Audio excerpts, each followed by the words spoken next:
ஹல்லேலூயா. கர்த்தருடைய பரிசுத்த நாமத்துக்கு ஸ்தோத்திரம் உண்டாவதாக. தேவனுக்கு மகிமை.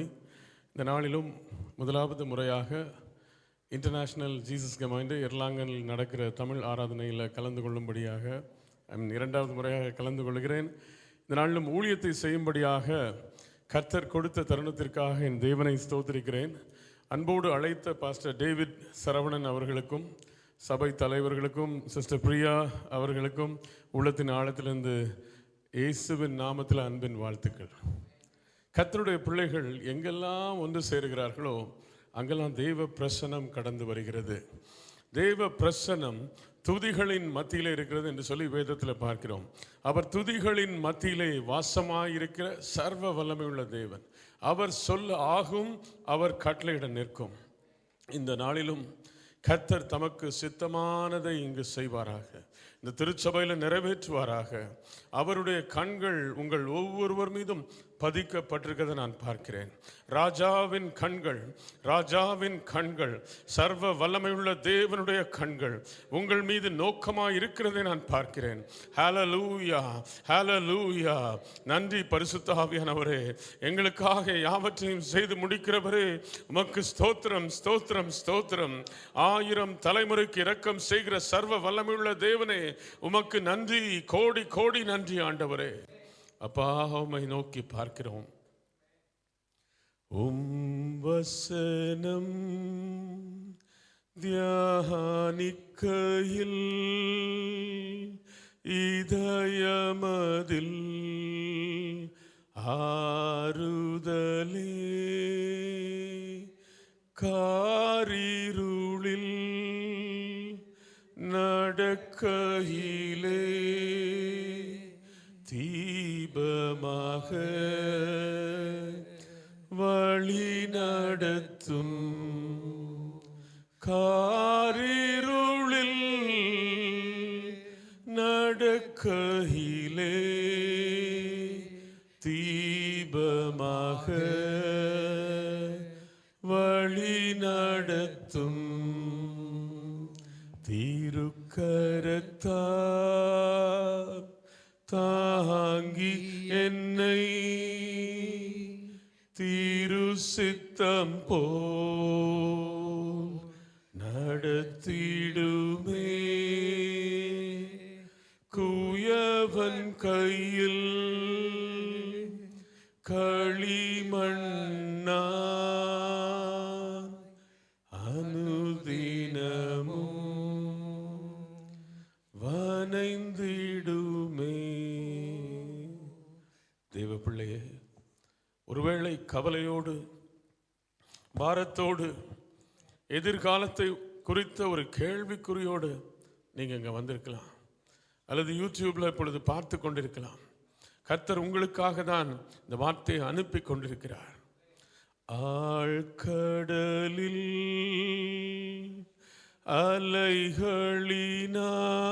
அலைகளினால் அசையும் போது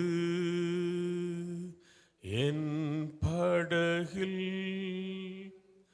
ஆத்ம நண்பன் இயேசு உண்டு, சேர்ந்திடுவேன் அவர் சமூகம். ஆத்ம நண்பன் இயேசு உண்டு, சேர்ந்திடுவேன் அவர் சமூகம். திருக்கரத்தால் தாங்கி என்னை திரு சித்தம் போல் நடத்திடுமே. குயவன் கையில் களிமண்ணா அனுதினமும் வனைந்திடுமே.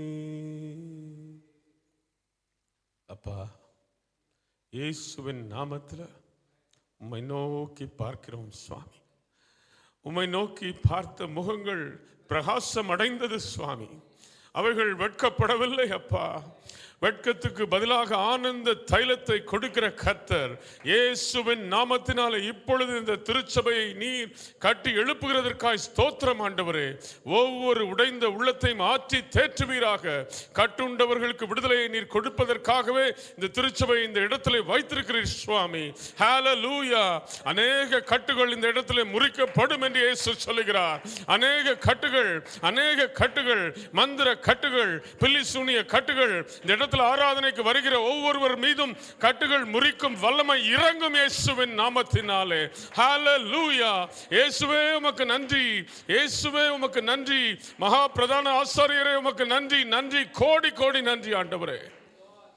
அப்பா, இந்த இடத்துல இருக்கிற உடன் ஊழியர்கள் மீதும் அருமையான பாஸ்டர் குடும்பத்தினர் மீதும் அந்த கரம் இருக்கட்டும் சுவாமி. சட்டைகளின் மறைவில் மறைத்து பாதுகாத்துக் கொள்ளும். அவர்கள் எவ்வளவோ ஓடி இருக்கிறார்கள் அப்பா. அந்த ஓட்டத்தை நீர் அறிவீர். அதற்குரிய பலன் நாட்கள் வரும் என்று கர்த்தர் சொல்கிறார்.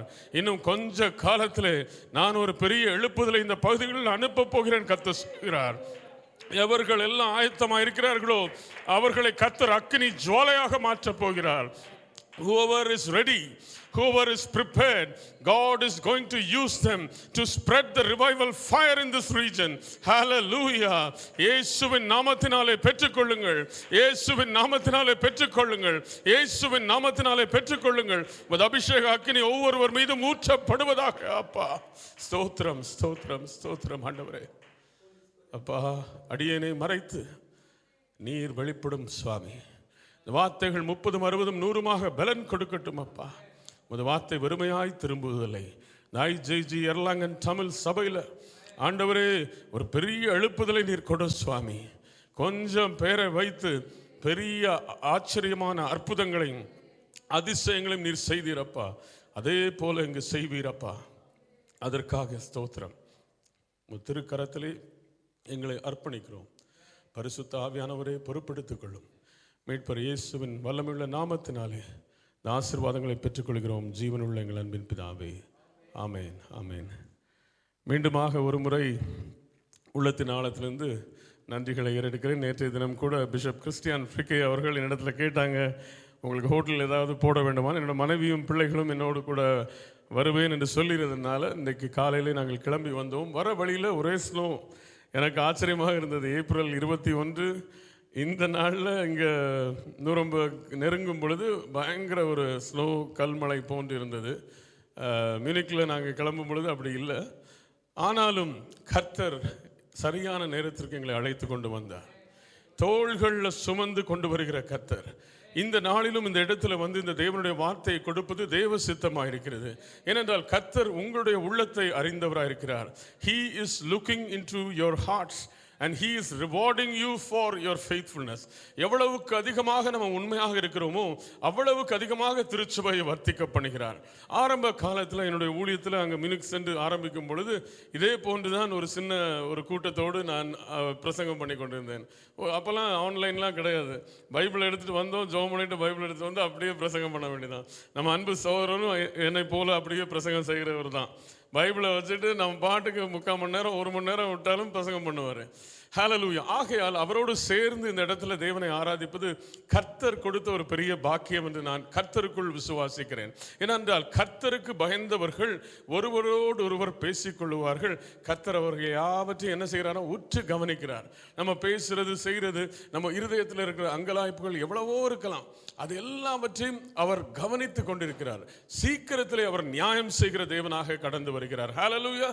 சீக்கிரத்தில் நியாயம் செய்வார். உங்கள் காரியங்களை ஜெயமாக மாற்றுகிற கர்த்தர் நம்மோடு கூட இருக்கும் பொழுது நீங்களும் நானும் அசைக்கப்படுவதில்லை. தானியேல் 6:28 வாசித்து பார்க்கும் பொழுது தானியேலுடைய காரியமோ ஜெயமாக இருந்தது. எந்த ராஜா இருந்தாலும் சரி, தானியேலுடைய காரியம் ஜெயமாக இருந்தது.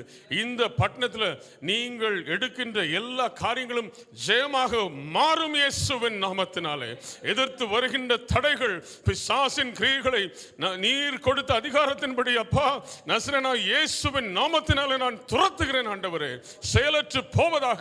இந்த திருச்சபைக்கு விரோதமாக எழும்பியிருக்கிற அந்தகார வல்லமைகள், பிசாசின் கிரியைகள், வலு சர்ப்பத்தின் ஆவிகள் வெளியேறிய இயேசுவின் நாமத்தினாலே. திறந்த வாசலை கொடுக்க கொடுக்கிறதற்காக ஸ்தோத்திரம். உமது அபிஷேக அக்கினியை ஊற்றுகிறதற்காக ஸ்தோத்திரம். இந்த மக்களை எழுப்பு சுவாமி, விசுவாசத்தை வர்த்திக்க பண்ணுவீராக இயேசுவின் நாமத்தில் பிதாவே. ஹல்லேலூயா. இந்த நாளிலேயும் கர்த்தரால் தெரிந்து கொள்ளப்பட்டவர்கள் பாக்கியவான்கள் என்று சொல்லி ஒரு சின்ன ஒரு தலைப்பில் சுருக்கமாக நான் பேசி முடிக்க போகிறேன். ஏன்னா கர்த்தரால் தெரிந்து கொள்ளப்படுறதே ஒரு பெரிய காரியம்தான். பிள்ளைகள் இன்னும் பிறவாதிருக்கும் பொழுது ஒருவரை தெரிந்து கொண்டார். யாருன்னு சொல்லுங்க? யாக்கோபு. 2 பிள்ளைகள் இருந்தாங்க வயிற்றுல. ஆனால் பிள்ளைகள் பிறவாதிருக்கும் பொழுது அவர் என்ன செஞ்சாரா? யாக்கோபை நேசித்தார், தெரிந்து கொண்டார். அதான் இஸ்ரவேல் என்று சொல்லி. இந்த யாக்கோபை பார்த்தீங்கன்னா அவர் ஒரு எத்தனாக இருந்தார். அவரோட வாழ்க்கை முன்பு எப்படி இருந்தது, அதன் பின்பதாக எப்படி மாறினது. அவர் தெரிந்து கொண்டார். தெரிந்து கொள்ளும் பொழுது யாக்கோபு ஒரு எத்தன் தான். தன்னுடைய தாயார் பக்கத்துலேயே தான் நிற்பார். அம்மாட்ட ஏதாவது அட்வைஸ் கேட்டு குறுக்கு வழியில் முன்னுக்கு எப்படி வர்றது என்று சொல்லி அவர் தாயார் பக்கமாகவே நின்று கொண்டிருந்தார். கடைசியில் ஒரு நாள் வந்தது, அவருடைய தகப்பனாகிய ஈசாக்கு மரிக்கும் முன்பதாக, வேதத்தில் நீங்கள் வாசித்தீங்கன்னா ஆதியாகமத்தில் வாசிக்கிறோம், மரிக்கும் முன்பதாக இந்த யாக்கோபு அங்கே நின்று கொண்டிருக்கும் பொழுது அவருடைய தாயார் சொல்கிறாங்க, உன்னுடைய தகப்பனார் ஏசாவை ஆசீர்வதிக்க போகிறார், சேஷ்ட புத்திர பாகத்தை அவனுக்கு கொடுக்க போகிறார், ஆசீர்வதிக்க போகிறார்னு. அவன் தான் மூத்த மகன். ஏற்கனவே ஏசாவை ஏமாற்றி சேஷ்ட புத்திர பாகத்தை என்ன செய்து விட்டார்? யாக்கோபு பெற்றுக்கொண்டார். ஒரு கூழுக்காக, ஒரு பசியோடு வரும் பொழுது ஏசா என்ன செய்தார்? சேஷ்ட புத்திர பாகத்தை அலட்சியப்படுத்தினான். அவனை கர்த்தர் தெரிந்து கொள்ளவில்லை. ஆகையால் அவன் இருதயம் அந்த சேஷ்ட புத்திர பாகத்தின் மீது அவர் வைக்காதபடி அதை அலட்சியாக எண்ணினார். இன்னைக்கு அநேகர் திருச்சபையும் ஆராதனையும் அலட்சியமா எண்ணுவாங்க. சொல்றது நல்லா கவனிங்க. அநேகர் திருச்சபைக்கு வர்றது, ஆராதனைக்கு வருவது அலட்சியமா எண்ணுவாங்க. ஏனென்றால் கர்த்தர் பிதாவாகிய தேவன் ஒருவனை இழுத்தால் ஒழிய ஒருவனும் அவரிடத்துல சேர முடியாது. ஹல்லேலூயா. இன்றைக்கு நம்ம எந்த இடத்துல விதைக்கிறோம், யாரை போய் சந்திக்கிறோம் என்பதை நம்ம கவனமா தியானித்து செயல்பட வேண்டும். கர்த்தர் தெரிந்து கொள்ளுகிறவர்களா இல்லையா என்பதை உணர்ந்தவர்களாக இருக்கு. கர்த்தர் தெரிந்து கொள்கிறவர்களா தைரியமா நம்ம உபவாசம் பண்ணி ஜெபம் பண்ணிட்டு போகலாம். இந்த நபர்களை கர்த்தர் டக்குன்னு இழுத்துருவார். அப்போ தெரிந்து கொள்ளப்படுவதற்கு கர்த்தருடைய தேவ சித்தம் ஒன்று தேவை, பிதாவாகிய தேவனுடைய அன்பு தேவை. அவர் எல்லாரையும் நேசிக்கிறார், ஆனால் சிலரை தான் தெரிந்து கொள்கிறார். இன்னைக்கு பலரை அழைக்கிறாரு, ஆனால் சிலரை தெரிந்து கொள்றாரு. தெரிந்து கொள்ளும் பொழுது அவங்களுக்குள்ள சில கிருபைகளை வைக்கிறார்.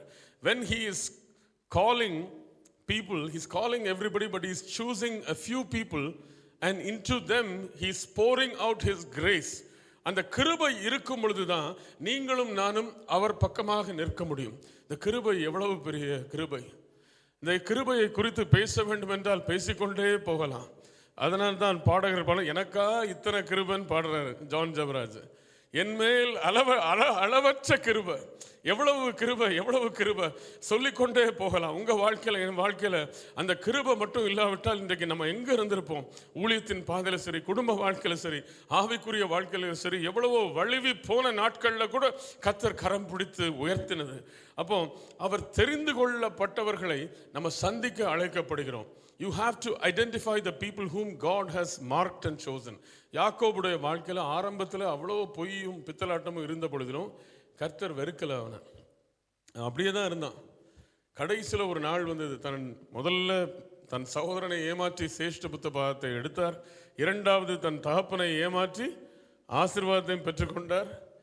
அதன் பின்பதாக சகோதரனுக்கு பயந்து வீட்டை விட்டு வெளியேறும் பொழுது ஈசாக்கு கரங்களை வைத்து யாக்கோபை ஆசீர்வதித்தார்.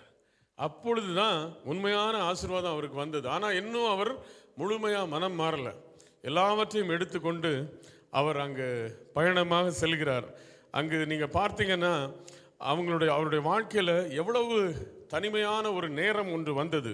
தேவ பிள்ளையே, உங்களுடைய வாழ்க்கையில், என்னுடைய வாழ்க்கையில் சில வேளை கர்த்தர் ஒரு தனிமையான நேரத்தில் நம்மை கொண்டு போய் விடுவார். ஆதியாகமம் 28ஆம் அதிகாரம், அதில் பார்த்தீங்கன்னா 15வது வசனம், நான் உன்னோடு இருந்து நீ போகிற இடத்திலெல்லாம் உன்னை காத்து இந்த தேசத்துக்கு உன்னை திரும்பி வர பண்ணுவேன், நான் உனக்கு சொன்னதை செய்யும் அளவும் உன்னை கைவிடுவதில்லை என்றார். அந்த இடத்துல யாக்கோபு இந்த வார்த்தையை பெறுவதற்கு முன்பதாக அவர் ஒரு கல்லின் மேல் தலையணை போல ஒரு கல்லை வைத்து தான் படுத்திருந்தார். நான் சற்று தியானிக்கும் பொழுது, அந்த வசனங்களை தியானிக்கும் பொழுது 11ஆம் வசனத்திலிருந்து 14, 15 வரைக்கும் நீங்கள் வாசித்து பாருங்கள் வீட்டில்.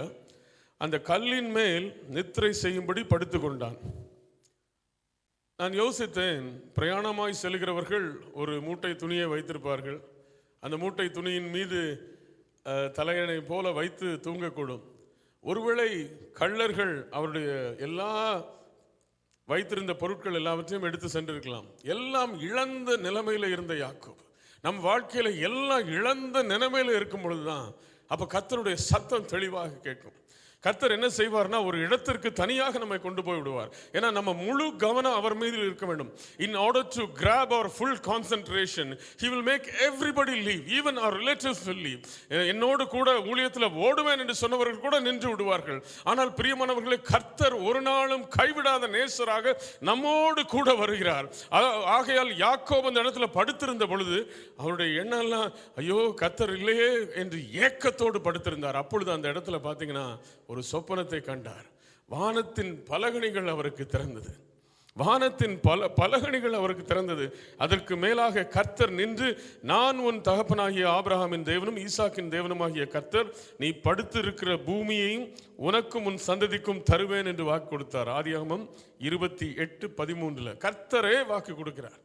அப்போ நம்முடைய வாழ்க்கையில் தனித்து விடப்பட்ட நிலைமைகளில், எல்லாம் இழந்து போன மாதிரி இருக்கின்ற நிலைமைகளில் மற்றவங்க பார்த்து சொல்லலாம், எல்லாம் அவருக்கு ரொம்ப சாதகமாக இல்லை, வேலையில் இவ்வளோ பிரச்சனை இருக்குது, குடும்பத்தில் இவ்வளோ பிரச்சனை இருக்குன்னு இதெல்லாம் சொல்லலாம். ஆனால் உங்கள் குடும்பத்தை தான் அவர் தலை நிமிர பண்ணுவார் இயேசுவின் நாமத்தினாலே. உங்கள் வேலை ஸ்தலத்தில் உங்களை உயர பண்ணுவார் இயேசுவின் நாமத்தினாலே. உங்களுடைய ஊழியத்தை மீண்டுமாக கட்டி எழுப்புவார் இயேசுவின் நாமத்தினாலே. அவர் சொல்ல ஆகும், அவர் கட்டளையிட நிற்கும். எல்லா தடைகளையும் உடைத்தருகிற, தடைகளை உடைக்கிற இயேசு கிறிஸ்து உங்கள் முன்பதாக செல்லுகிறபடியால் வாசல்கள் திறக்கும் இயேசுவின் நாமத்தினாலே. Doors will open in the name of Jesus. வெளிப்படுத்தல் 3:8 சொன்னபடி நீங்க கொஞ்சம் விசுவாசம் இருந்து அதை காத்து கொண்டபடினால திறந்த வாசலை உனக்கு முன்பதாக வைத்திருக்கிறேன், ஒருவனும் பூட்டக்கூடாதபடி திறக்கிற தேவனாகிய கர்த்தர் நான் என்று கர்த்தர் சொல்லுகிறார். ஹல்லேலூயா, ஹல்லேலூயா.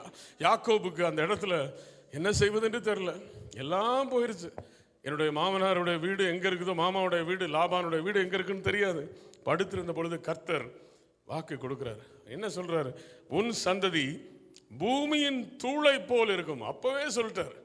அப்ப யாக்கோபு எப்படி, ஒரு ஆள் திருமணமாகல, ஒரு ஆளா இருக்கும் பொழுது, உன் சந்ததி பூமியின் தூளை போல் இருக்கும், நீ மேற்கையும் கிழக்கையும் வடக்கையும் தெற்கையும் பரம்புவாய், உனக்குள்ளும் உன் சந்ததிக்குள்ளும் பூமியின் வம்சங்கள் எல்லாம் ஆசீர்வதிக்கப்படும்.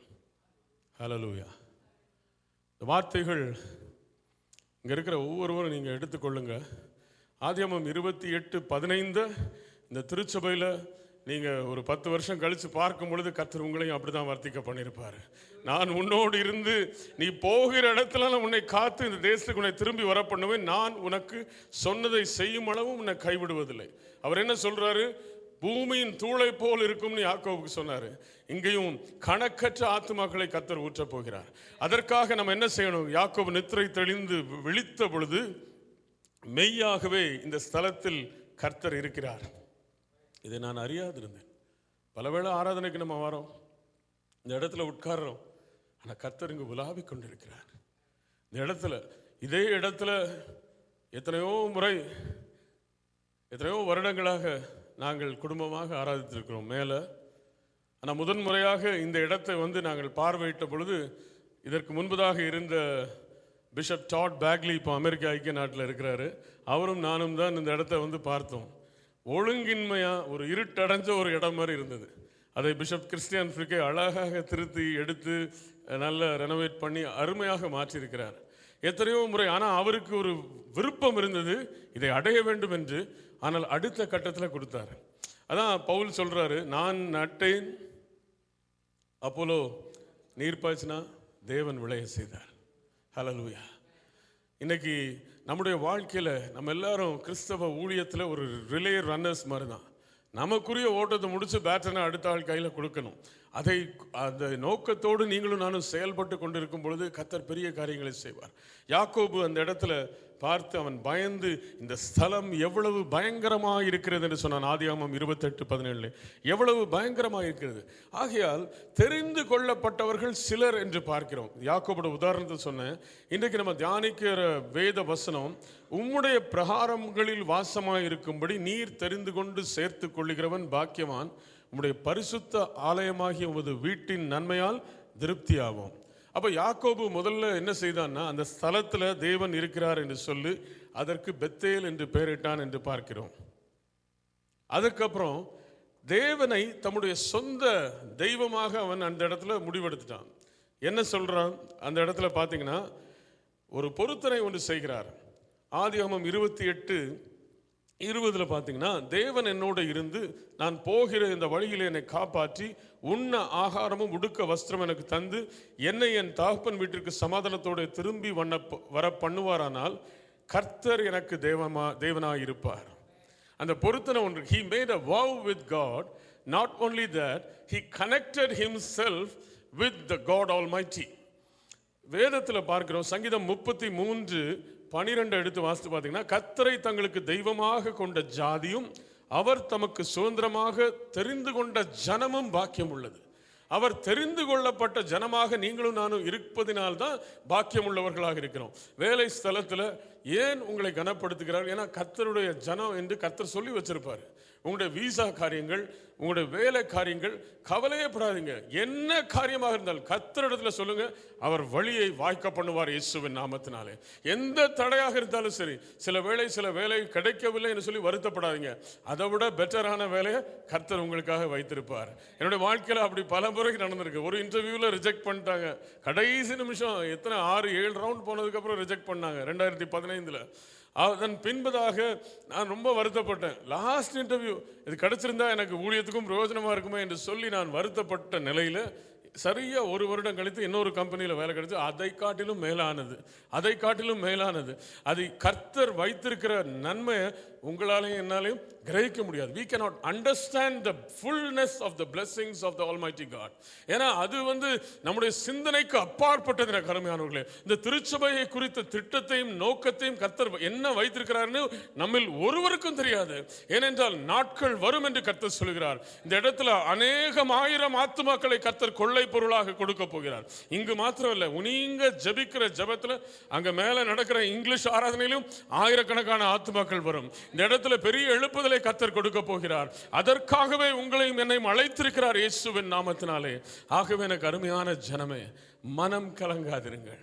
நீ கர்த்தர் தெரிந்து கொண்டிருக்கிறாருன்னு இன்னைக்கு சந்தோஷத்தோட வீட்டுக்கு போங்க. உங்களை தெரிந்து கொண்டிருக்கிறார், அதான் இன்னைக்கு வந்திருக்கீங்க. You have been chosen and he identified you. That is why you are here today. அல்லாட்டி நீங்க வந்திருக்க முடியாது. எத்தனையோ பேர் ஆராதனைக்கு வரணும்னு நினைச்சாங்க. எத்தனையோ பேர் பக்கத்துல தான் இருக்கிறாங்க, ஆனா வர முடியல. சாக்கு போக்கு சொல்லி போய்விட்டாங்க. ஏன்னா அவர்களுக்கு இந்த ஆசீர்வாதத்தை கர்த்தர் வைக்கவில்லை. For them God has not planned such blessing, but for you and me he has planned. That's why you are here in the name of Jesus. Hallelujah. அந்த பாக்கியம் உள்ளது என்று ஏன் சொல்லுகிறார்கள் என்றால், சங்கீதம் 36:8 வாசிக்கிறோம், உமது ஆலயத்தின் சம்பூரணத்தினால் திருப்தி அடைவார்கள், உமது பேரின்ப நதியினால் அவர்கள் தாகத்தை தீர்க்கிறீர். சங்கீதம் 36:8. ஆலயத்தின் சம்பூரணம் அப்படின்னு சொல்லும் பொழுது, ஆலயத்தில் ஓவர்ஃப்ளோயிங், அது சும்மா ஒரு மினிமம் இது கிடையாது. சம்பூரணம்னா எல்லாரும் நம்ம சாப்பிட்டு மீதத்தை மற்றவர்களுக்கு பகிர்ந்து கொடுக்கக்கூடிய அளவுக்கு தானியம் திரட்சி உண்டாகும் இயேசுவின் நாமத்தினால. அந்த அளவுக்கு அவர் கொடுக்க போகிறார். அது மாத்திரம் அல்ல, தாகத்தை தீர்க்கிற தண்ணீர் திருச்சபையிலிருந்து மாத்திரம்தான் வருகிறது. எசேக்கியேல் 47 பார்த்தீங்கன்னா அந்த தேவாலயத்திலிருந்து தண்ணீர் வெளியே வந்தது என்று சொல்லி பார்க்கிறோம். அதில் பார்த்தீங்கன்னா 3-4 கட்டம் எசேக்கியேல் தீர்க்கதரிசி சொல்றாரு. முதல்ல கணுக்கால் அளவு இருந்தது, பின்பு முழங்கால் அளவு இருந்தது, பின்பு இடுப்பளவு ஆழம், அதற்கு பின்பதாக கடக்கக்கூடாத நீச்சல் ஆழத்துக்கு கர்த்தர் கொண்டு போனார். அப்போ தேவ ஜனமே, நம்முடைய வாழ்க்கை, ஆவிக்குரிய வாழ்க்கை அந்த மாதிரி முன்னேற வேண்டும். கணுக்கால் அளவோடு நின்று விடக்கூடாது. ஆண்டவரே எனக்கு முழங்கால் அளவு கொடுங்க. முழங்கால் அளவில் இருக்கிறவர்கள், ஆண்டவரே இடுப்பளவு ஆழத்துக்கு நான் போகணும், இன்னும் உண்மை அறியணுமே, இன்னும் உண்மை அறிய வேண்டுமே.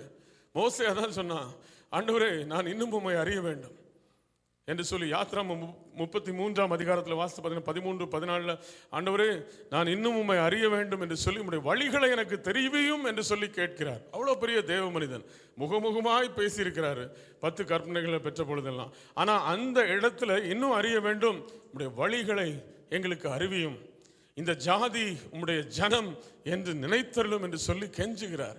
எவ்வளோ அழகான ஜெபம்! அப்படிப்பட்ட தேவ மனிதனுடைய வாழ்க்கையில் அவ்வளவு தாழ்மை பாருங்க எனக்கு அருமையானவர்களே. அவர் சொல்றாரு, நீர் எங்களோடு வராவிட்டால் இந்த இடத்திலிருந்து எங்களை கூட்டிக் கொண்டு போகாதீங்க. நம்ம திருச்சபையிலும் ஆண்டவரே நீர் எங்களோடு வராத ஒரு திட்டத்தில் நாங்கள் செய்யக்கூடாது சுவாமி, சித்தம் எங்கள் வாழ்க்கையில நிறைவேற வேண்டும், திருச்சபை வாழ்க்கையில நிறைவேற வேண்டும் என்று சொல்லி சொல்லி நீங்க ஜெபிக்க ஜெபிக்க கர்த்தர் நன்மையானதை தருவார். அவருடைய உங்க கையின் பிரயாசத்தை கர்த்தர் ஆசீர்வதிப்பார். ஏனென்றால் அவருடைய கரம் உங்கள் மீது அமர்ந்திருக்கும். இயேசுவின் நாமத்தில் சம்பூரணத்தை பார்க்க போகிறீர்கள். தெரிந்து கொள்ளப்பட்டவர்கள் ஏன் பாக்கியவான்கள் என்றால் சம்பூரணத்தை கர்த்தர் கொடுக்க போகிறார். வேலை ஸ்தலத்தில் அப்படிப்பட்ட ஒரு விசாலத்தை கொடுக்க போகிறார். வேலை ஸ்தலத்தில் மாத்திரம் இல்ல, குடும்ப வாழ்க்கையில சமாதானம், சந்தோஷம், ஒரு ஜீவன் கடந்து வரும் இயேசுவின் நாமத்தினாலே. கிறிஸ்துவின் ஜீவன் பரிபூர்ணமாக திருமணங்களில் கடந்து வர்றதை நீங்க பார்க்க போகிறீங்க. குடும்ப வாழ்க்கையில கடந்து வர்றதை பார்க்க போகிறீங்க. ஜெப வாழ்க்கையில கடந்து வர்றதை பார்க்க போகிறீங்க. உங்க உறவினர்கள், நண்பர்கள் மத்தியிலே இருக்கின்ற உங்க உறவுகளை புதுப்பிக்கிற ஜீவன் கடந்து வரும் இயேசுவின் நாமத்தினாலே. உங்களை பார்த்து நிந்தித்த மனிதர்கள் கூட உங்களை வந்து பார்த்து கை குலுக்கி praise the Lord brother, praise the Lord sister, உண்மையிலே கர்த்தர் உங்களோடு இருக்கிறார் என்று சொல்லி செல்வார்கள். ஹல்லேலூயா! தாவீதுக்கு பின்பதாக சவுல் அவ்வாறு போராடின பொழுது கடைசியில் சவுல் சொன்னான், என் குமாரனாகிய தாவீதே நீ பெரிய காரியங்களை செய்வாய், மென்மேலும் பலப்படுவாய். Who told David this? A person who was running after the life of David. Saul என்ற ஒரு மனிதன் அவரை துரத்தி கொண்டிருந்தான், எப்படியாவது கொன்று விட வேண்டும் என்று சொல்லி. ஆனா அதே சவுல் தான் நீ பெரிய காரியங்களை செய்வாய் என்று சொல்வார். உங்களை நிந்தித்து நிராகரித்த மக்களை நீங்க பெரிய காரியங்களை செய்வீர்கள் என்று சொல்றார். அப்ப தெரிந்து கொள்ளப்பட்டவர்கள் எப்பொழுதும் சம்பூர்ணத்தை சாப்பிடுவார்கள். எப்பொழுதும் தேவாலயத்திலிருந்து வருகின்ற ஜீவ தண்ணீரை மாத்திரம்தான் பருகுவார்கள். உலகத்தை விட்டு விடுவாங்க. இந்த 2 காரியம் தான் தெரிந்து கொள்ளப்பட்டவர்கள் செய்கின்ற காரியங்கள். மூன்றாவது பார்த்தீங்கன்னா, இந்த தெரிந்து கொள்ளப்பட்டவர்கள் குறித்து பார்க்கும் பொழுது இவங்க எப்படி இருக்காங்கன்னா பக்தி உள்ளவர்களா இருக்கிறாங்க. சங்கீதம் 4:3 சொல்கிறது, பக்தி உள்ளவனை கர்த்தர் தமக்காக தெரிந்து கொண்டார் என்று அறியுங்கள். பக்தி வைராக்கியம்னா நம்ம திருச்சபை நம்ம காரியங்கள்ல உண்மையா ஓடணும். திருச்சபையில் நம்ம ஏதாவது ஒரு ஊழியங்களை செய்யலாம். சின்ன ஊழியம் பெரிய ஊழியம் கிடையாது. பிரசங்கம் பண்ணால் பெரிய ஊழியம்னு சில பேர் நினைப்பாங்க. அப்படிலாம் கிடையாது. ஒரு சேரை தூக்கி போடுறது, ஒரு மியூசிக் போடுறது, ஒரு டெக்னிக்ஸை கவனிக்கிறது, ஒரு சண்டே ஸ்கூல் நடத்துறது, ஒரு table tea and coffee and சாப்பாடுகள் எடுத்து வைக்கிறது, எல்லா பகுதிகளிலையும் கர்த்தர் பார்த்து கொண்டே இருக்கிறார். அவங்க தான் பக்தி உள்ளவர்கள். பக்தி உள்ளவங்க எப்படி இருக்கிறாங்கன்னா, அவங்க தனக்கென்று ஓடாமல் கர்த்தருக்கென்று ஓடுகிற பிள்ளைகளாக இருக்கிறார்கள். ஹல்லேலூயா! அவங்க தங்களுக்கென்று ஓடாமல், மனுஷருக்காகவும் ஓடாமல் கர்த்தருக்காக மாத்திரம்தான் ஓடுறாங்க. பாஸ்டர் சொன்னாருன்னு செய்ய மாட்டாங்க, அவங்க கர்த்தருக்காக ஓடுவாங்க.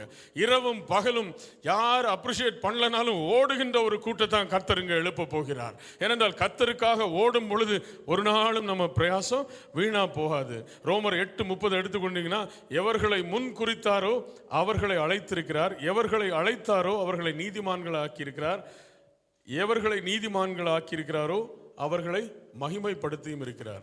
இந்த வசனம் பாருங்க, தெரிந்து கொண்டா அவர் சும்மா விட மாட்டாரு. முன் குறிக்கிறாரு, அழைக்கிறாரு, நீதிமான்கள் ஆக்குறது இயேசு கிறிஸ்துவின் ரத்தம். இயேசு கிறிஸ்துவின் ரத்தம் சகல பாவங்களையும் நீக்கி நம்மை சுத்திகரிக்கும் என்ற வார்த்தை நம் வாழ்க்கையில அழைத்ததன் பின்பதாக ஒவ்வொரு நாளும் அந்த ரத்தத்துக்குள்ளாக நம்மை ஒப்புக் கொடுக்க வேண்டும், பரிசுத்தப்பட வேண்டும். ஏனென்றால் வேதம் சொல்கிறது, பரிசுத்தம் இல்லாமல் ஒருவனும் கர்த்தரை தரிசிப்பதில்லை. ஆகையால் பரிசுத்தத்தின் மேல் பரிசுத்தம் அடைய வேண்டும் என்றால் அந்த ஆவியானவருடைய ஆளுகைக்கு நம்மை ஒப்புக் கொடுக்க வேண்டும். ஹல்லேலூயா! அவர்களை மகிமையும் படுத்துகிறார். இதே அதிகாரம் 8:33 வாசிங்கன்னா, 32-33 யாராவது எடுத்தவங்க வாசிங்க. ரோமர் 8.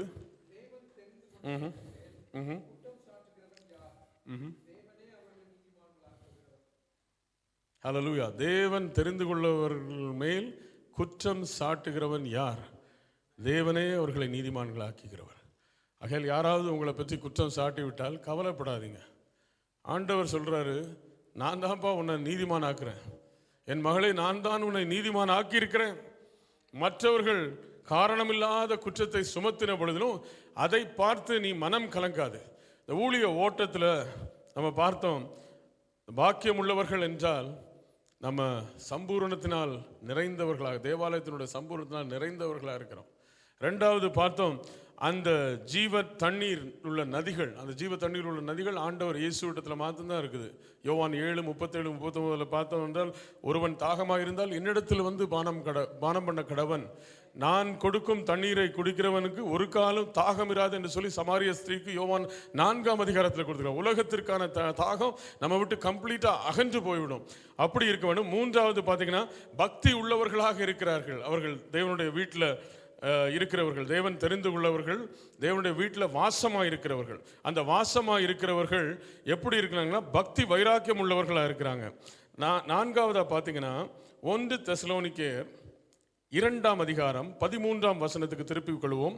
கர்த்தருக்கு பிரியமான சகோதரரே, நீங்க ஆவியினால் பரிசுத்தமாக்கப்படுகிறதுனாலும் சத்தியத்தை விசுவாசிக்கிறதுனாலும் ரட்சிப்படையும்படிக்கு ஆதி முதல் தேவன் உங்களை தெரிந்து கொண்டபடியினாலே நாங்கள் உங்களை குறித்து எப்பொழுதும் தேவனை ஸ்தோத்திரிக்க கடனாளிகளாயிருக்கிறோம். 2 தெசலோனிக்கேயர் 2:13 அருமையான வசனம்.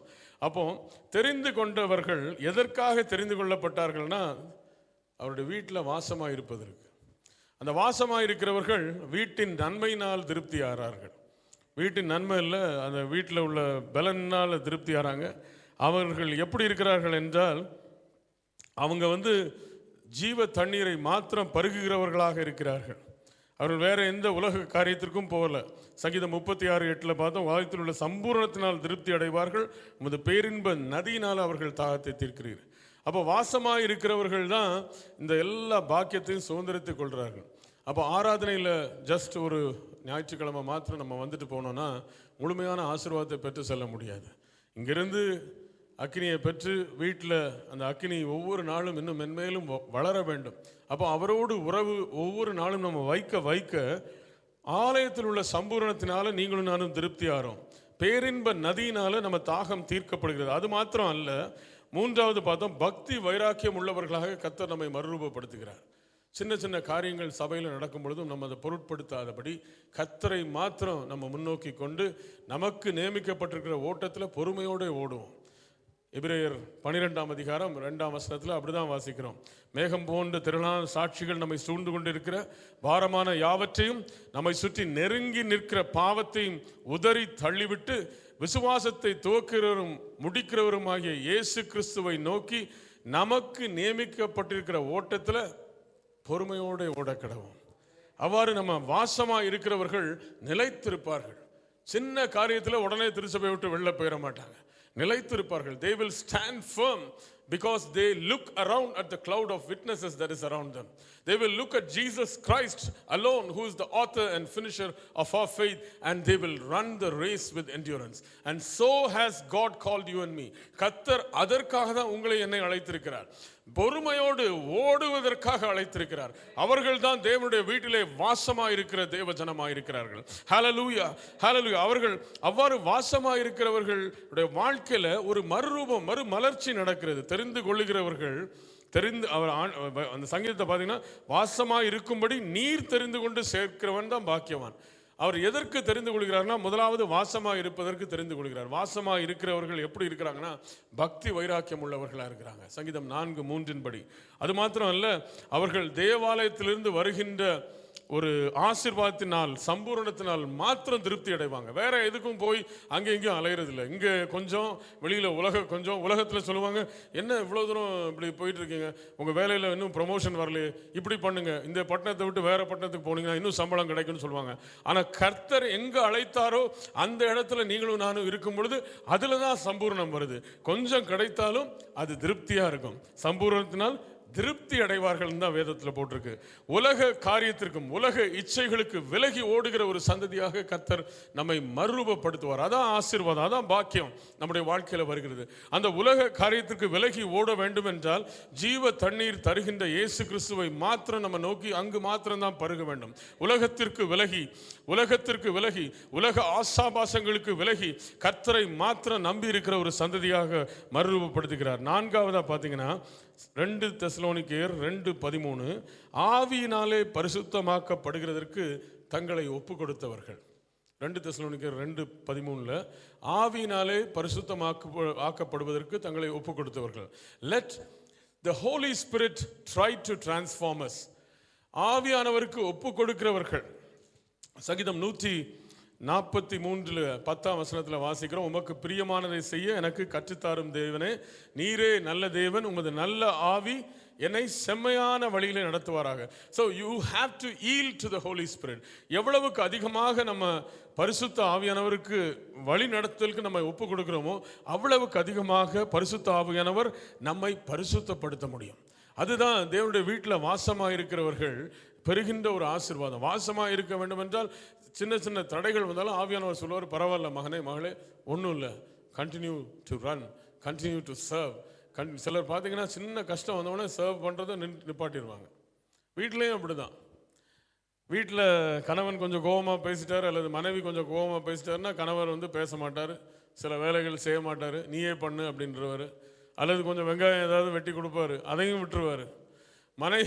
மனைவி கோவப்பட்டால் அதுக்கு மேலே பிரச்சனை, நீங்களே பண்ணி நீங்களே என்னத்தையாவது சாப்பிடுங்கன்றவாங்க. ஸோ அதனால் ஆவியானவருடைய வழிநடத்தல் தேவை. அந்த சூழ்நிலையில் ஆவியானவர் என்ன சொல்லுவார்னா, பரவாயில்ல பொறுமையாரு, நீயும் இதே மாதிரி தப்பு நீயும் பண்ணது தானே, விட்டுரு அப்படின்வாங்க. ஸோ ஒருவருக்கொருவர் தயவாயும் மன உருக்கமாயும் இருந்து கிறிஸ்துவுக்குள் தேவன் உங்களுக்கு மன்னித்தது போல நீங்களும் ஒருவருக்கொருவர் மன்னியுங்கள். எபேசியர் 4:32 அதை குறித்து வாசிக்கிறேன். அதுக்கு முந்தின வசனத்தை பார்த்தீங்கன்னா எல்லாவித மன கசப்பும் நம்மளை விட்டு போகணும். அப்போ ஆவியானவருடைய வழிநடத்தல் இல்லாமல் இந்த பரிசுத்தமாக்கப்படுதல் நம்முடைய வாழ்க்கையில் இருக்காது. 5ஆவதா கடைசியாக பார்த்தீங்கன்னா சத்தியத்தை விசுவாசிக்கிறதுனால் ரட்சிப்படையும்படிக்கு. அப்போ ரட்சிப்பு அடைந்தாயிற்று. அப்போஸ்தலர் 4:12 பார்க்குறோம், வானத்தையும் பூமியில் அல்லாமல் வேறொரு நாமம் எங்கேயுமே கொடுக்கப்படல, அது இயேசுவின் நாமம் தான். ரட்சிப்பு கிடைச்சிருச்சு, ஆனால் அந்த ரட்சிப்பை நீங்களும் நானும் காத்துக்கொள்ள வேண்டும். We have to guard our salvation, confessing daily. சிலர் சொல்லுவாங்க, எனக்கு நான் ஒரு சகோதரர் ஒருத்தர் இருந்தார். ஒரு முறை என்னுடைய மாமனாரிடம், அவர் இப்பொழுது கர்த்தருக்குள் நித்திரை அடைந்து விட்டார்கள் 2017. அவரிடத்துல எங்கள் வீட்டில் நூரம்பாக்கில் நடந்த ஒரு சம்பவம். அப்போ எங்கள் வீட்டுக்கு அவர் வந்திருந்தார். வந்த உடனே முதலாவது மாமாவை பார்த்தோன்னே அவங்களுக்கு ரொம்ப ஃபேவரட் கொஸ்டின் இதுதான், நீங்கள் ரட்சிக்கப்பட்டீங்களா அப்படின்னு. எங்கள் மாமா கொஞ்சம் ரொம்ப ஆண்டவருக்குள்ளே இருந்து பல வருஷம் கர்த்தருக்குள்ளே இருக்கிறவங்க. ஸோ அவங்க பொறுமையாக பார்த்துட்டு இன்னும் மென்மேலும் ரட்சிப்படைந்து கொண்டு இருக்கிறேன் அப்படின்னு ஒரு பதிலை சொல்லிட்டாரு. அது இவர் பார்த்துட்டு ரொம்ப குழம்பிட்டார். அது என்ன ரட்சிப்படைஞ்சிட்டீங்களான்னா ஆமாம் இல்லைன்னு சொல்லுவாங்க. அப்போ பவுல் சொல்கிறாரு, உங்கள் விலையேற பெற்ற ரட்சிப்பை நீங்கள் பாதுகாத்து கொள்ளுங்க. சும்மா ரட்சிப்படைந்துட்டேன்னு சொல்லி வேதம் வாசிக்கிறது கிடையாது, பைபிள் வசனத்தை வாசிக்கிறது கிடையாது, அதை ஜெபம் பண்ணுறது கிடையாது. வேதத்தில் கேட்ட சத்தியத்தின்படி நடக்காமல் இருக்கிற ஒரு ஜாதி இப்பொழுது பலர் வந்து விட்டாங்க. வசனத்தை நல்லா பேசுவாங்க, ஆனால் அந்த வசனத்துக்கு கீழ்ப்படுகிறது கிடையாது. இவர் சொல்கிறார், பவுல் சொல்கிறாரு, அந்த வசனத்துக்கு என்ன செய்யணுமா, தேவன் எதற்காக தெரிந்து கொண்டார்னா சத்தியத்தை விசுவாசிக்கிறதுனாலும். If you believe something you will do it. If you did not do something because you did not believe the word, நீங்கள் ஏன் அந்த வசனத்தை செயல்படுத்த முடியவில்லை என்றால் அதை நீங்கள் விசுவாசிக்கவில்லை. சத்தியத்தை விசுவாசிக்கிறதுனாலும் ரட்சிப்படையும்படிக்கு. அப்போ அந்த ரட்சிப்பை அப்படியே மெயின்டைன் பண்ணுறதுனா இட்ஸ் அ ப்ராசஸ். ரட்சிப்படைந்து விட்டேன் என்று சொல்லி ஒன்றுமே செய்யாமல் நம்ம இருக்க முடியாது. அப்போ இந்த 5 காரியங்கள் தேவனுடைய பிள்ளைகளுடைய வாழ்க்கையில் நடக்க வேண்டும். அதற்காக தான் உங்களுடைய வீட்டிலே வாசமாக இருக்க வேண்டும் என்று சொல்லி நம்ம தெரிந்து கொண்டிருக்காரு. இப்போ பார்த்தீங்களா, தெரிந்து கொண்டவர்கள் பாக்கியவான்கள் என்றால் கர்த்தர் எதற்காக தெரிந்து கொண்டார் என்றால் தேவனுடைய வீட்டில் வாசமாக இருக்கிறதுக்கு தெரிந்து கொண்டார். வாசமாக இருக்கிறவர்கள் என்ன பண்ணுறாங்கன்னா இங்கே தான் இருக்கிறாங்க. அதில் பாருங்கள், சங்கீதம் 84:4 வாசிங்க பிரதர். நேரம் குறைவாக இருக்கிறதுனால நான் டக்குன்னு முடிக்க போகிறேன். Psalm 84:4, உம்முடைய வீட்டிலே வாசமாக இருக்கிறவர்கள் பாக்கியவான்கள், அவர்கள் எப்பொழுதும் உம்மை துதித்து கொண்டிருப்பார்கள். ஹல்லேலூயா. அப்போ துதித்து கொண்டிருக்கிறவர்கள் அவர்கள் தான் வாசமாக இருக்கிறார்கள். இந்த வாசமாக இருக்கிறவருடைய வாழ்க்கையில் அவங்கள கர்த்தர் பக்தி வைராக்கியமாக மாற்றுகிறார். எந்த தடை எந்த சூழ்நிலை வந்தாலும் ஊழியம் செஞ்சுட்டே இருப்பாங்க. இயேசு சொன்ன வார்த்தைகள், மனுஷகுமாரன் ஊழியம் கொள்வதற்கல்ல ஊழியம் செய்வதற்காக வந்தார். He did not come to receive service for himself, but he came to serve. He did not come to be served, but to serve others. அந்த அவ்வாறு ஒரு பக்தி வைராக்கியத்தை கர்த்தர் கொடுப்பார். என்ன நடந்தாலும் சரி நான் ஆலயத்திற்கு போவேன், என்ன நடந்தாலும் சரி நான் திருச்சபையில் ஊழியம் செய்வேன், என்ன காரியமாக இருந்தாலும் சரி நான் மனுஷனுக்காக ஓடல, கர்த்தருக்காக ஓடுறேன். நான் பிரயாசத்தை ஒருவேளை ஊழியர்கள் பார்க்கல, கூட இருக்கிற உடன் மக்கள் பார்க்கல, ஆனால் கர்த்தர் பார்த்து கொண்டிருக்கிறார். அதற்காக ஓடுங்கள். அந்த பக்தி வைராக்கியத்தை தேவனுடைய ஆலயத்தில் வாசமாக இருக்கிறவர்கள் கொடுக்கிறார் கர்த்தர். அவர்கள் எப்பொழுது துதித்து கொண்டே இருக்கிறதுனால, துதி ஒரு வண்டிக்கு ஒரு வாகனத்துக்கு பெட்ரோல் போடுற மாதிரி. பெட்ரோல் இல்லாட்டி வாகனம் ஓடாது, துதி இல்லாட்டி விசுவாசிகள் கொஞ்சம் ஓட முடியாது, அங்கே நின்றுவாங்க. துதி இல்லாத இடத்துல பிசாசின் கிரியைகள் அதிகரிக்கும். நீங்க நல்லா கவனித்து பாருங்கள், எங்கெல்லாம் துதிக்கு தடை வருகிறதோ அங்கெல்லாம் பிசாசின் உக்கிரம் அதிகமா இருக்கும். நீங்க கொஞ்ச நேரம் முழங்கால் போட்டு துதிச்சு பாருங்க, வழி திறக்கும் இயேசுவின் நாமத்தினாலே. எரிகோவின் மதில்கள் இடிந்து விழும் இயேசுவின் நாமத்தினாலே, தடைகள் உடையும் இயேசுவின் நாமத்தினாலே. கர்த்தர் அப்படிதான் உங்களை வைத்திருக்கிறார். பக்தி வைராக்கியம் உள்ளவர்களாக மாற்றுவார். முதலாவது. இரண்டாவது பாத்தீங்கன்னா, ஆவியினாலே பரிசுத்தமாக்கப்பட உங்களை ஒப்பு கொடுக்கும்படி கர்த்தர் உங்களை மறுரூபப்படுத்துவார். மூன்றாவது பாத்தீங்கன்னா, அந்த தேவனுடைய ஆலயத்திலிருந்து வருகிற சம்பூர்ணத்தினால் மாத்திரம் திருப்தி ஆக்குகிறவர்களாக அப்படி ஒரு இருதயத்தை உங்களுக்கு கொடுப்பார். மூன்றாவது பாத்தீங்கன்னா, அவருடைய ஜீவ தண்ணீரை மாத்திரம் பருகுகிறவர்களாக, உலகத்திற்கு தங்களை உலக காரியங்களில் கலவாதபடி தங்களை பிரித்துக் கொள்ளுகிறவர்களாக அப்படிப்பட்ட இருதயத்தை தருகிறார். இந்த 4 காரியங்களை பார்த்தோம். இன்னும் பார்க்க பாருங்க. ஆவியினாலே பரிசுத்தமாக்கப்படுகிறதற்கு நம்மை ஒப்புக் கொடுக்கிறார். அதற்கு நம்ம இருதயத்தை மறுரூபப்படுத்துகிறார். ஆவியினால் நடத்தப்பட நம்மை நாம் ஒப்புக் கொடுக்கிறோம். வாசமாக இருக்கிறவர்களுக்கு இப்படிப்பட்ட ஆசீர்வாதங்கள் வருது. ஆறாவதா பார்த்தீங்கன்னா, அந்த சத்தியத்தை விசுவாசிக்க செய்கிறார், வசனத்துக்கு கீழ்ப்படிய செய்கிறார். இன்னொரு துணை வசனத்தை நான் சொல்றேன். 2 பேதுரு 1:2. பிதாவாகிய தேவனுடைய முன் அறிவின்படியே ஆவியானவரின் பரிசுத்தமாக்குதலாலே கீழ்ப்படிதலுக்கு இயேசு கிறிஸ்துனுடைய ரத்தம் தெளிக்கப்படுதலுக்கும் தெரிந்து கொள்ளப்பட்ட பரதேசிகளுக்கு எழுதுகிறதா. பேதுரு ஒரு படி மேலே போயிட்டார். அந்த ஆவியினாலே கீழ்ப்படிதல் வருதுன்னு நான் சொன்னேன் பார்த்தீங்களா. இந்த காரியத்தை நன்கு கவனித்துக் கொள்ளுங்கள். 1 பேதுரு 1:2. பிதாவாகிய தேவனுடைய முன் அறிவின்படியே ஆவியானவரின் பரிசுத்தமாக்குதலாலே கீழ்ப்படிதலுக்கும் இயேசு கிறிஸ்துனுடைய ரத்தம் தெளிக்கப்படுகிறதற்கும் தெரிந்து கொள்ளப்பட்ட பரதேசிகள். பரதேசிகள்னா யாரு? நம்ம ஊர்ல திட்டுவாங்க பரதேசிகள்னு. பேதுரு நம்மலாம் பரதேசிகள்னு சொல்றாரு, தப்பா நினைக்காங்க. பரதேசிகள் யாருன்னா, அவங்களுக்கு இந்த ஒரு வீடே கிடையாது, நாடோடிகள் மாதிரி, இங்க ஒண்ணு அங்க ஒண்ணு. நம்மளும் பரதேசிகள் தான். இன்னைக்கு இங்க இருக்கோம், எல்லாம் இருக்கோம். நம்ம என்னத்தையாவது ஒரு சின்ன குண்டூசியை பரலோகத்துக்கு எடுத்துட்டு போக முடியுமா? முடியாது, விட்டுட்டு தான் போகணும். அந்த குண்டூசியை தூக்கி உள்ள போட்டாங்களா என்னன்னு தெரியாது பெட்டிக்குள்ள.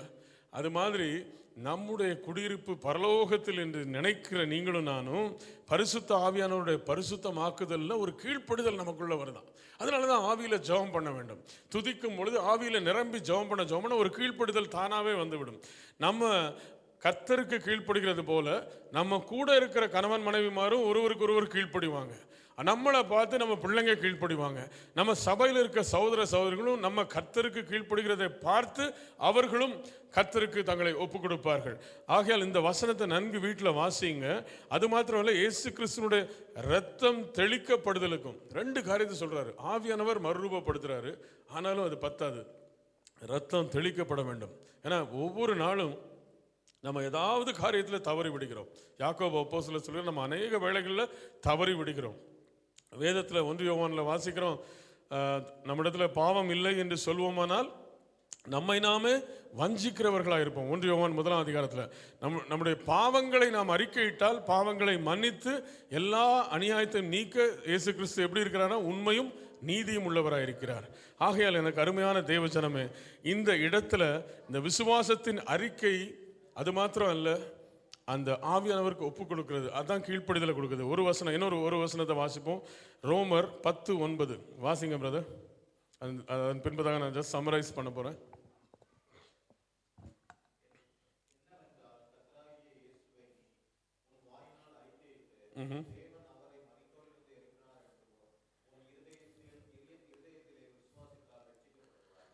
கர்த்தராகிய இயேசுவை வாயினாலே அறிக்கையிட்டு இருதயத்தில் விசுவாசித்தால் ரட்சிக்கப்படுவாய்.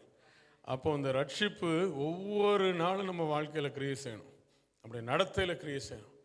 வாயினால் அறிக்கையிடுறது, இருதயத்தில் விசுவாசித்தா நம்ம நடத்தையும் அதுக்கு ஏற்ற மாதிரி இருக்கும். இயேசுக்கு ஏற்ற நடத்தையாக இருக்கும். பார்வை இயேசுக்கு ஏற்ற பார்வையாக மாறிவிடும். நம்ம செயல்பாடு, நம்ம பேச்சு, மூச்சு எல்லாமே இயேசுவாக மாறிவிடும். எனக்கு அருமையான தேவஜனமே, கர்த்தர் நம்ம ஒவ்வொருவருக்கும் அப்படிப்பட்ட கிருபைகளை தந்தருள்வாராக.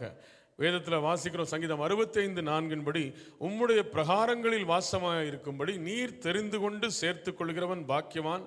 உம்முடைய பரிசுத்த ஆலயமாகிய உமது வீட்டின் நன்மையினால் திருப்தி ஆவோம். இந்த நபர்கள், வாசமாக இருக்கிறவர்கள் எப்பொழுதும் கர்த்தரை துதித்து கொண்டிருக்கிறார்கள். சங்கீதம் 84:4 கர்த்தரை துதித்து கொண்டிருக்கிறார்கள். அவங்க வீட்டில் உட்கார்றது கிடையாது. எப்படா ஆலயத்திற்கு போகலாம் என்று சொல்லி அவங்க டைமை பார்த்துட்டே இருக்காங்க. எப்படா ஞாயிற்றுக்கிழமை வரணும். சில பேருக்கு ஞாயிற்றுக்கிழமை வந்துச்சுன்னா, ஐயோ ஏன்டா ஞாயிற்றுக்கிழமை வந்தது, பாஸ்டர் டேவிட் எனக்கு ஃபோன் பண்ணி கேட்பார், எப்போ வரீங்க ஆராதனைக்கு அப்படின்னு.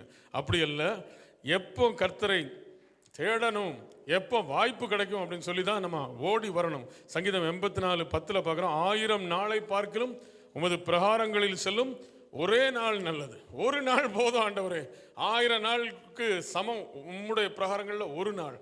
ஆகாமிய கூடாரங்களில் வாசமாக இருக்கிறதை பார்க்கிலும் என் தேவனுடைய ஆலயத்தின் வாசற்படியில் காத்திருப்பதே நாடுவேன்.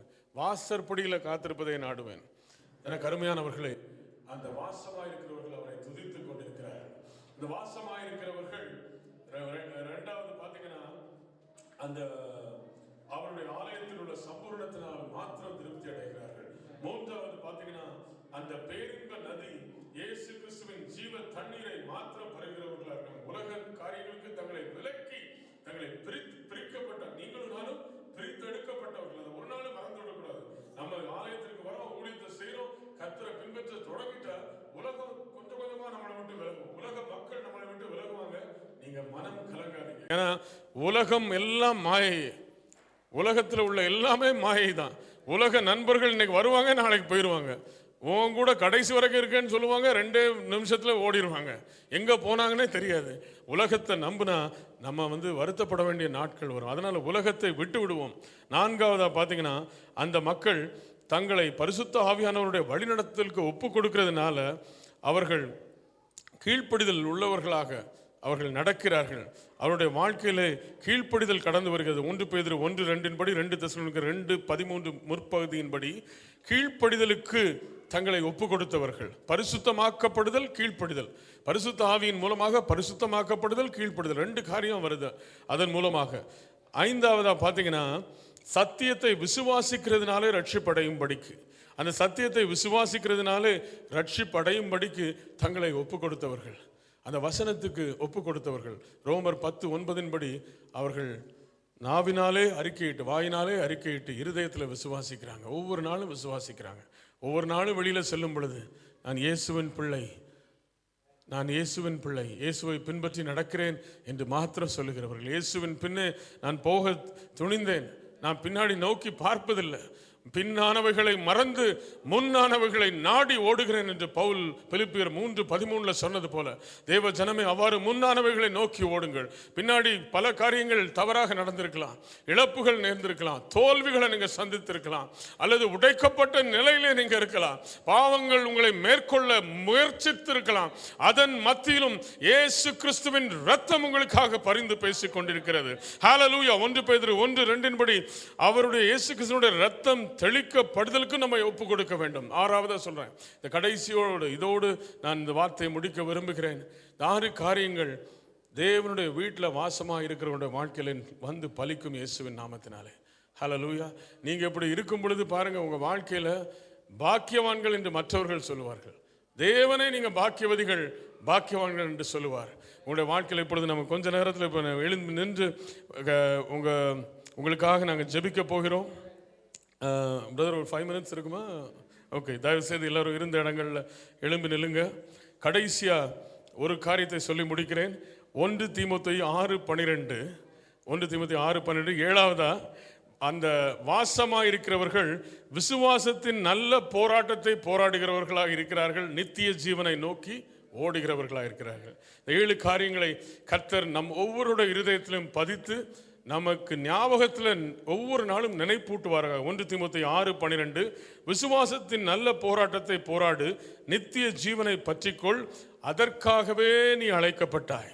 அநேக சாட்சிகளுக்கு முன்பாக நல்ல அறிக்கை பண்ணுகிறவனுமாய் இருக்கிறாய். பவுல் தீமோத்தேயுவுக்கு சொல்லுகிறார், நல்ல போராட்டத்தை போராடு. மற்றவர்கள் குறுக்கு வழியில போலாம், ஆனால் நீங்களும் நானும் விசுவாசத்தின் நல்ல போராட்டத்தை போராட போகிறோம். தகப்பனே, இயேசுவின் நாமத்தில் உங்க பாதத்திற்கு வந்திருக்கிறோம் சுவாமி. இந்த 7 காரியங்களை எங்கள் மத்தியிலே நீர் பேசினீர். உம்முடைய வீட்டிலே வாசமாய் இருக்கிறவர்கள் ஆண்டவரே, உம்முடைய வீட்டிலே வாசமாய் இருக்கும்படி நீர் தெரிந்து கொண்டு சேர்த்து கொள்ளுகிறவன் பாக்கியவான். உடைய பரிசுத்த ஆலயமாகிய உமது வீட்டின் நன்மையினால் திருப்தி அவர்கள் வாக்கு கொடுத்தீரே சுவாமி. அவ்வாறு வாசமாய் இருக்கிறவர்களாக அப்பா, உம்மை துதிக்கிறவர்களாக, பக்தி வைராக்கியம் உள்ளவர்களாக, தகப்பனே உம்முடைய வீட்டின் நன்மையால் மாத்திரம் திருப்தி ஆகிறவர்களாக, ஆண்டவரே உமது பேரின்ப நதியிலே எங்கள் தாகம் தீர்க்கப்படட்டும் இயேசு சுவாமி. உமது பரிசுத்த ஆவியானவருடைய கரெக்ஷனுக்கு எங்களை ஒப்பு கொடுத்தவர்களாக, பரிசுத்தமாக்கப்படுவதற்கு ஒப்பு கொடுத்தவர்களாக இருக்க கர்த்தர் எங்களை வணைந்தருளும் சுவாமி. கீழ்ப்படிதல் உள்ள இருதயத்தை பரிசுத்த ஆவியானவர் மூலமாக எங்கள் இருதயத்தை நீர் மாற்றுகிறதற்காக ஸ்தோத்திரம். ஆண்டவரே, விசுவாசத்தினாலே ஆண்டவரே சத்தியத்தை விசுவாசிக்கிற விசுவாசத்தை எங்களுக்கு நீர் தருகிறதற்காக ஸ்தோத்திரம். அது மாத்திரம் அல்ல, விசுவாசத்தின் நல்ல போராட்டத்தை போராடுகிறவர்களாக, உமது இரத்தத்தினால் தெளிக்கப்பட்டவர்களாக ஒவ்வொரு நாளும் ஆண்டவரை நாங்கள் புதுப்பிக்கப்பட கர்த்தர் எங்களுக்கு கிருபை பாராட்டும் சுவாமி. அருமையான திருச்சபை நீர் ஆசீர்வதியும் சுவாமி. இந்த வசனத்தை கேட்ட ஒவ்வொருவரையும் ஆசீர்வதியும், இன்னும் கேட்க போகின்ற ஒவ்வொருவரையும் ஆசீர்வதித்து உயிர்ப்பையும் சுவாமி. யாக்கோபுக்கு சொன்னீரப்பா, நான் உன்னோடு கூட இருந்து இந்த தேசத்திற்கு உன்னை திரும்ப வரப்பண்ணுவேன் என்று சொன்னீரப்பா. யாக்கோபதை விசுவாசித்து அந்த இடத்திலே தகப்பனை உம்மை கனப்படுத்தினான், பொருத்தனை செய்தான். உங்களை தெய்வமாக ஆண்டவரை கர்த்தரோடு இணைந்து விட்டான் சுவாமி. அந்த இடத்துல யாக்கோபுடைய வாழ்க்கையில ஒரு மாற்றம் வந்தது. ஆண்டவரே, இன்றைக்கும் யார் யார் பலவீனத்தின் மத்தியிலே, ஆண்டவரே போராட்டத்தின் மத்தியிலே, இனி எப்படி ஊழியம் செய்வது, இனி எப்படி கர்த்தரை பின்பற்றுவது, இனி எப்படி இந்த நகரத்தில் வசிப்பது என்று என்ன போராட்டமாக இருந்தாலும் சரி, ஊழியத்தின் நிமித்தமாக வந்த ஆவிக்குரிய போராட்டமாக இருந்தாலும் சரி, வேலையில் இருக்க போராட்டமாக இருந்தாலும் சரி, விசாவில் இருக்க பிரச்சனையாக இருந்தாலும் சரி, விலகு இயேசுவின் நாமத்தினாலே. இந்த இடங்களை விட்டு விலகு, இந்த குடும்பத்தை விட்டு விலகு இயேசுவின் நாமத்தினாலே. எல்லா போராட்டத்தின் ஆவியும் நான் இயேசுவின் நாமத்தினாலே துரத்துறேன் அப்பா. ஆண்டவரே, இந்த மக்களோடு நீர் இருந்து, ஜனங்களோடு நீர் இருந்து இவர்களை இன்னும் வர்த்திக்க பண்ணுவீராக. நான் உன்னோடு இருந்து நீ போகிற இடத்துல உன்னை காப்பேன் என்று வாக்கு கொடுத்தீரப்பா. இவர்களை ஆசீர்வதித்து காக்க வேண்டுமாய் ஜெபிக்கிறேன். உன் சந்ததி இந்த பூமியின் தூளை போல பெருகும் என்று சொன்ன வாக்குத்தத்தத்தை ஆண்டவரின் திருச்சபையின் மீது உம்முடைய உத்தம ஊழியனாக நான் இயேசுவின் நாமத்திலே வைத்து ஜெபிக்கிறேன். ஆண்டவரே, பூமியின் தூளை போல பெருகுவாராக, கோடா கோடியாய் பெருகுவார்களாக.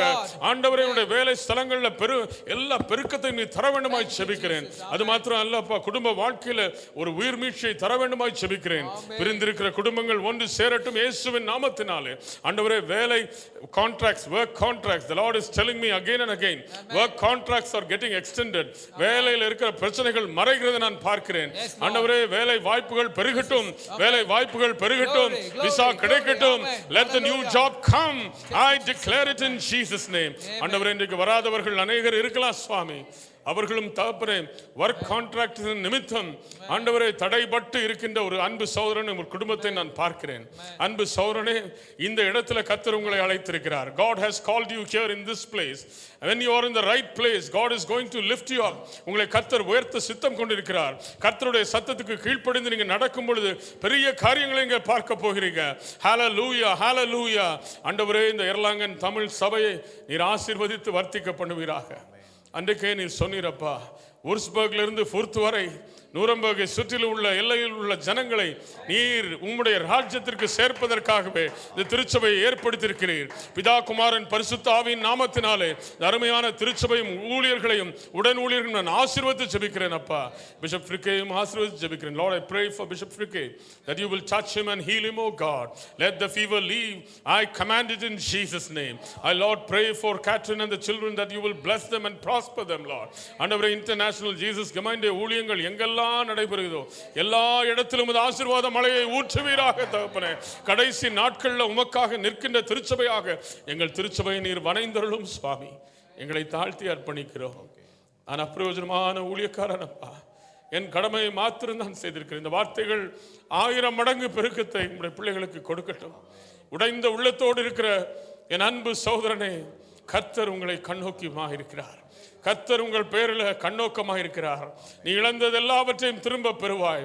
அன்பு சகோதரனே, அன்பு பாஸ்டருக்காக வருகின்ற வார்த்தைக்காக ஸ்தோத்திரம். நீ இழந்தவைகளை திரும்ப பெறுவாய் என்று கர்த்தர் சொல்கிறார். God is going to restore you. I will restore double unto you, says the Lord Holy Spirit. Hallelujah.